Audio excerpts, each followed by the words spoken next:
Good evening, everyone. It's obviously James coming on for a live stream. If you recall, some of you may remember earlier in the week, I was going to come on and do a live stream discussing end times biblical prophecy. That didn't happen because of various reasons, phone connection, etc. And this is the first time this week that I've actually had reception decent enough to actually do a live stream, assuming that it holds up. Now, the topic I was going to discuss on Monday, I have changed my mind and am not going to discuss that topic. I was going to get into timing of things that are going to happen, specifically the 42 months, the 1,260 days, the times and a half of times, and kind of deep dive into that. I have scrapped that for now because it's not for now. What is for now? You may notice I'm not my normal chipper self. On the road today, I have had a heavy burden on me. I am spiritually, mentally, and physically exhausted from dealing with this today. And I am going to share that burden now, and then I am going to go to bed. I'm done for the day. This has been a lot. I don't want to do this live stream. This is the last thing I want to do right now, is sit here in front of a camera and say what I'm going to say. But here we are. This is called Prepare for the Mark of the Beast. I've talked about the Mark of the Beast before, so have a lot of other people. Why is this important? Because if you believe that we are in the end times, as I do, there's going to come a time when those who take the Mark of the Beast, however that's defined, are going to be in judgment from the Father. Now, obviously, that's not a place we want to be, assuming that the judgment goes against us. So this is important to identify what the mark of the beast is. And I'm going to take some politics and inflect it into this a little bit later. And so it is what it is. I've tried not to talk politics specifically over the past few weeks because it is divisive, and I don't want to be divisive. But this is something that's going to impact all of our lives, assuming that Yahweh himself does not intervene and actually stop it from happening. So first off, let's read Deuteronomy 6. This is the commandment, the statutes, and the judgments which Yahweh your Elohim has commanded me to teach you, that you might do them, not believe them, not think them, not study them with the intention of gaining knowledge, to do them, in the land where you are going over to possess it. Why? So that you and your son and your grandson might fear Yahweh your God, to keep all his statutes and his commandments which I command you all the days of your life, and that your days may be prolonged. O Israel, read Romans 11 and find out who that is. You should listen and be careful to do it, that it may be well with you, and that you may multiply greatly, just as Yahweh the Elohim of your fathers has promised you, in a land flowing with milk and honey. Hear, O Israel, Yahweh is our Elohim, Yahweh is one. You shall love Yahweh your Elohim with all your heart, with all your soul, and with all your might. One of the two great commandments that all the law and the prophets hang on to, according to the words of our very Messiah. You shall teach them diligently. Let me back up. Verse 6. These words which I am commanding you shall be on your heart. You shall teach them diligently to your sons, and you shall talk of them when you sit on your house, and when you walk by the way, and when you lie down, and when you rise up. You shall bind them as a sign on your hand, and they shall be as frontals on your forehead. You shall write them on the doorposts of your house and on your gates. I want to pause a moment. If I frame this like the mark of the beast, which we'll read about later in Revelation 13, that's clearly a sign on your hand and on your forehead. Now, if the government decides they want to enforce the mark of Yahweh or the seal of Yahweh, whatever you want to call it, Ezekiel refers to it as a seal in his prophecy. This whole hand and forehead thing. If the government decides they want to enforce this, and if they decide they're going to disallow you to buy or sell, or worse yet, to kill you, if you don't have this mark or this seal of Yahweh on your right hand and on your forehead, how are they going to do it? How are they going to know who has this? Are they looking for microchips? Are they looking for tattoos? Are they looking for luciferase laced tattoos on your skin, courtesy of Bill Gates and company? Is that what they're looking for? What are they looking for? They're looking for your obedience to his commandments, which is what Moses just said. Obedience to the Father's commandments will be as a sign on our right hand, frontlets between our eyes. We're supposed to write them on the doorposts of our house and on our gates. They're supposed to be the rules of our house. Those who are in our house are supposed to live by his commandments. So when we go over and we look in Revelation 13, let's go ahead and go there. Revelation 13.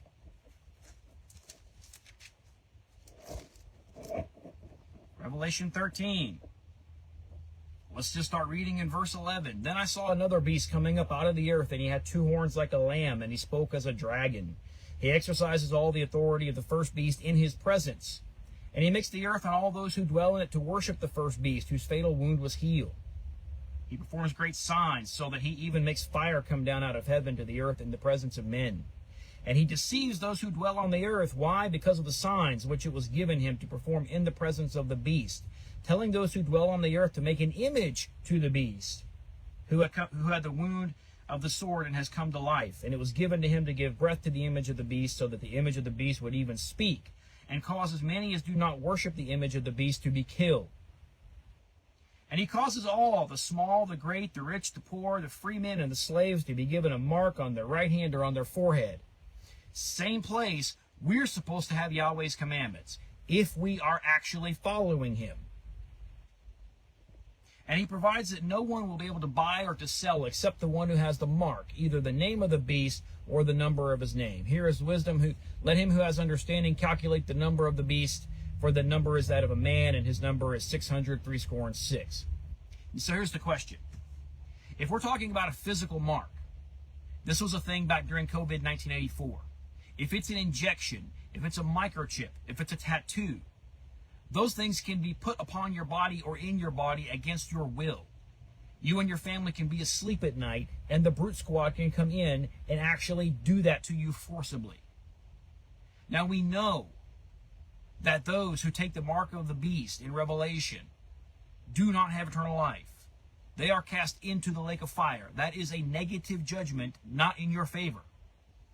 Will a righteous judge do that to someone who took a physical mark on their body against their will? The answer is no. A righteous judge would not do that. A righteous judge would only judge someone for taking this mark of the beast if it was a free will choice. So if we look at the mark of the beast and we contrast it to the mark of Yahweh, what are we talking about here? How do we identify someone who has the mark of the beast if they don't have a physical mark like a tattoo or a microchip? The same way we identify someone who has the seal of Yahweh, by looking at their actions, by looking at their deeds. In Deuteronomy 6, he talks about keeping Yahweh's commandments being on our forehead and on our hand, on our right hand. He uses that exact same language in the book of Exodus to describe Passover. Isn't it interesting that in Revelation we are told that Satan, the adversary, the dragon, is overcome? How? By the blood of the Lamb, Passover theme, and the word of their testimony. What is their testimony? When we're asked to give account for what we did in this life, what are we going to say? What's our defense? That's our testimony. If we know to do good and we don't, it's sin. What is sin? Sin is transgression of the Torah. The Torah defines what is good and what is evil. Now, obviously, those who don't have access to that information, a righteous judge is not going to hold them accountable. This is why Paul says that those who don't have the law, but they do instinctively the things that are in the law, are a law unto themselves. They will be judged accordingly. We are talking about people that have the information. The book of Revelation was written to people that have the information, not to people that don't. The book of Revelation is for an accountable people. So when we take on the mark of the beast, what are we doing? We're rejecting the seal of Yahweh. When we take on the seal of Yahweh, what are we doing? We're rejecting the mark of the beast. It's that simple. Now, how do we know if we have the seal of Yahweh or the mark of the beast? Well, for starters, let's take a look in our scriptures and see the things that it says the people of Yahweh will do. And let's do those things. Because if we're not doing those things, we cannot claim to have the seal of Yahweh. Hopefully, you can tell the urgency that's in my spirit. I'm not laughing. I'm probably not smiling during this video. Now let's talk about what's happening here. We just read that those who don't have the mark of the beast will not be able to buy or sell. We read later that they will be beheaded. So if the mark of the beast is our behavior, and it's behavior not in accordance with Yahweh's commandments, Yahweh's ways, what are we looking at here? I've been talking about this, and so have others, for years. Directly with my own words, which are hopefully Yahweh speaking through me. That's always the goal. But I've also been sharing information from others, sounding the alarm on this. I've done everything short of shouting it from the rooftops. The powers that should not be are enacting a digital surveillance network right now. They are connecting it to a digital currency right now. The Trump administration brought in a whole cadre of tech billionaires whose life's mission is to do this very thing. They are doing it right now. Regardless of what Trump's intentions are, regardless of if he's a good guy or a bad guy, the people around him that are given the keys to the car are driving it in a direction that is detrimental to us. Elon Musk, Peter Thiel, Alex Karp, all of these people who he has surrounded himself with and who he is allowing to dictate policy are bringing in an artificial intelligence control grid. Why? Information. They've all said it. They've all said it. It's not some secret conspiracy. Half the time they brag about it.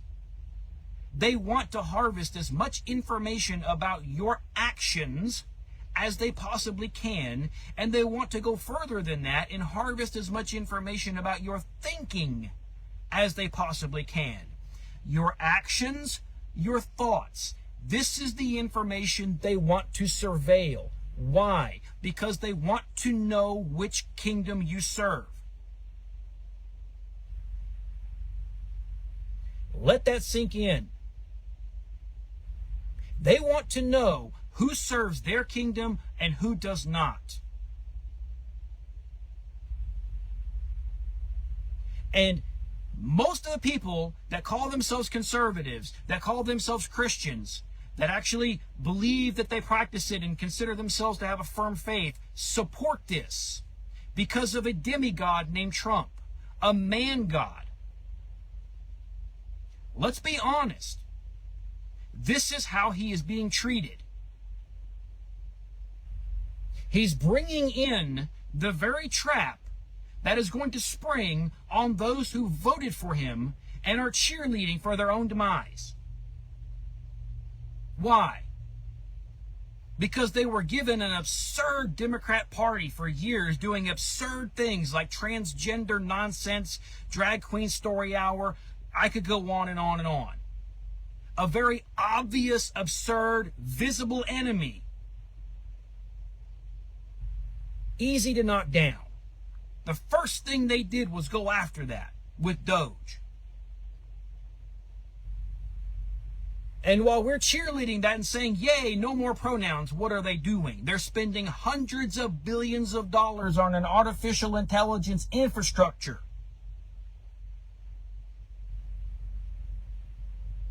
They're working on biometric digital ID to solve illegal immigration, to solve bots on Twitter, to solve the voting crisis. You name it.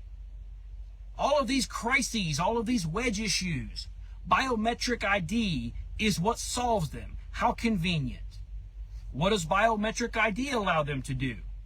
Once they surveil you, once they know your actions and your thoughts down to the utmost minutia, they connect that to your electronic bank account. And they turn it off. This is what I and others have been warning about forever. They are building that control grid, that infrastructure right now. They are implementing it right now. The ability to surveil us, to know what is on our hand and what is on our head, to concretely and positively identify which kingdom we serve, and then punitively judge us for that in the ways that they can. This is what is happening. The very people who should have been opposing this very thing voted it in. Now, I could give the benefit of the doubt and say that most were innocent. Most had no idea, even though these people were telling us ahead of time, way before Election Day, what they were going to do. And now they're doing it. Big shocker. I know. It's crazy. Here we are. So at this point, unless Yahweh directly intervenes and stops these evil scoundrels from implementing this, the infrastructure is going to be in place. And it won't matter if it's Republicans or Democrats in charge. Go back to the Patriot Act, put in under Republican administration. Did the Democrat administration under Obama roll it back? No, they made it worse. What about when Trump got in? Did he roll it back? No. Did Biden roll it back? No. Is Trump going to roll it back? No. They never take things back that are to their benefit.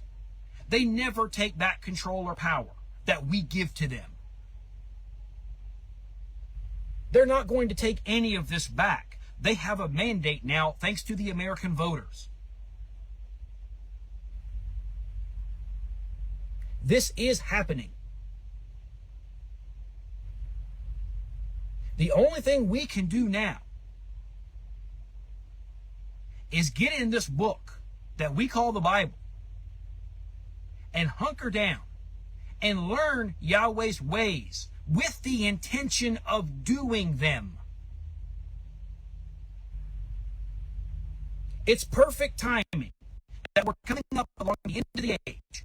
And the very book that we profess our faith in says that there's going to be a great falling away. It also says that there's going to be a remnant who have the testimony of Messiah, Yahshua, and they keep the commandments of Elohim, Yahweh, the Father. And you've got a whole contingency of people who have been lying those ways for decades. And then now all of a sudden we have all of these doctrines coming in. You know which ones I'm talking about. And people are taking their precious time and energy, and instead of getting into this book to learn and do the ways of Yahweh, they're doing the easy thing. They're pursuing knowledge. Seems like I remember somebody else who was promised knowledge and wisdom by a serpent. Interesting.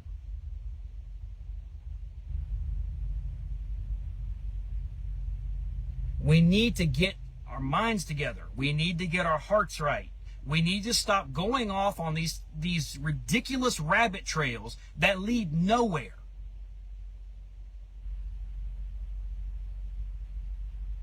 All these vain disputes and arguments over flat earth, calendar, all these priesthood conversations, all of this stuff. Everybody's focusing on. Does the beast go after people in Revelation that have figured out all the ways that he's deceived and are making sure you and I know every way that they've been deceived by the government, by NASA, by whoever? No. He's going after those who have the commandments of Yahweh and keep the testimony of Yahshua. Those are the ones he's going after. He doesn't care if you expose what he does in the dark. He doesn't care if you expose what the government is doing. They're telling us openly. They're telling us openly. We know Hollywood is full of pedophiles. We know the government's full of pedophiles. Yeah. Great, so let's keep on exposing that. We know the government's corrupt. Let's keep on exposing the corruption. What are we not doing when we waste our time doing that? We're not getting into the book. We're not learning the ways of Yah, and therefore we are walking right into the arms of a hungry beast. Guys, it's time to prepare. Yesterday was the time to prepare. And we got a bunch of people just doing the opposite. Getting all tied up in memes, sharing memes about everything.